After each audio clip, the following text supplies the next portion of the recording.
earnings season which is going on. Let's welcome in the management at CreditAccess, Grameen. Udaya Kumar, MD and CEO, is now joining us. So you have reported a strong growth in terms of profitability led by robust NII. What was the performance? What would you say is the key highlight in the quarter? Yeah, we had a very good quarter. We grew our assets by 49% and our NII grown by almost 90+%, and our profit grown by 55%.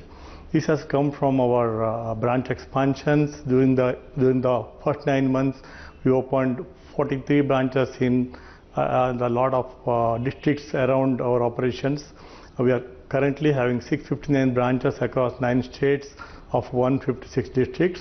And this is the regular growth what we have been envisaged, and we are in line with our continuous growth what we have done. It is 49% growth, and the profitability definitely is quite good, and also we have delivered 6% ROE this time. That is the highlight of our numbers. And added to that, the cost to income ratio below 35% is a very good number. It's about 31.9% this quarter. There's been an increase sequentially in your gross net NPA. Gross NPAs. Could you talk to us about which are the segments that are under stress, and what is the outlook on the overall asset quality going forward? Can you please repeat? I could not get you. I'm trying to ask you, sir, what led to an increase in the GNPA on a sequential basis? Which are the segments under stress, and how is the outlook shaping up going forward? GNPA increase was very marginal and very negligible by 0.08% or something. It's basically because of arithmetic numbering, because we did some direct assignment where this will not be part of the assets. That is what done. Otherwise, if you see the numbers, actual numbers, there is no change in the GNPA.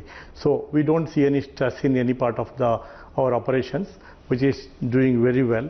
Actual GNPA has not gone up. As you see, our net NPA is 0.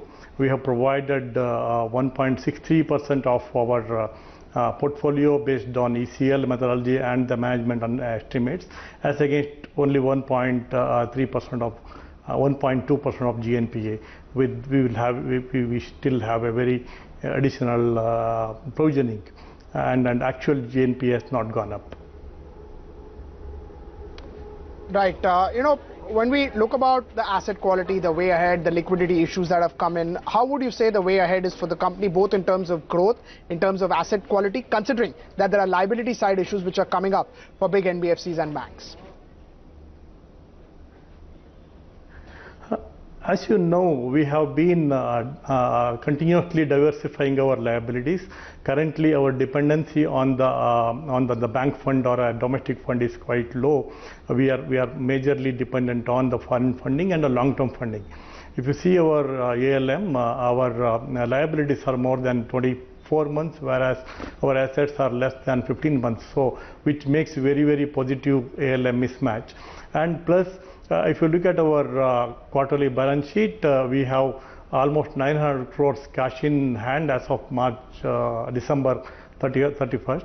Plus, we have almost 4,490 crores of sanction which can be availed in this quarter, which means for this quarter we don't need to borrow if there is any reason that there is a liability issue, because the sufficient funds already in place or sufficient sanctions already in place for our growth.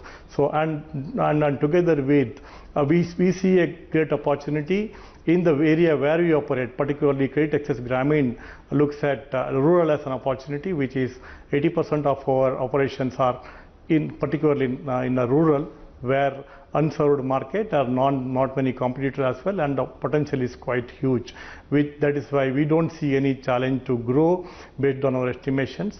And with a lot of government support getting into rural, which will further enhance the ability of the customers to borrow and do income generation activity so that they can generate more income, which further supports our view of rural India, which we are always operating in rural India, which helps us to grow well. We do not see any challenge either in terms of stress or in terms of liabilities for fundraising, and particularly NBFC MFIs do not face any liquidity crunch because of the kind of assets they Mr. manage, Kumar, which is that's shorter as against the liabilities longer. That's great to know, Mr. Kumar. All the very best for the future as well, and thanks much for joining us live on ET Now to talk about your Q3 report card.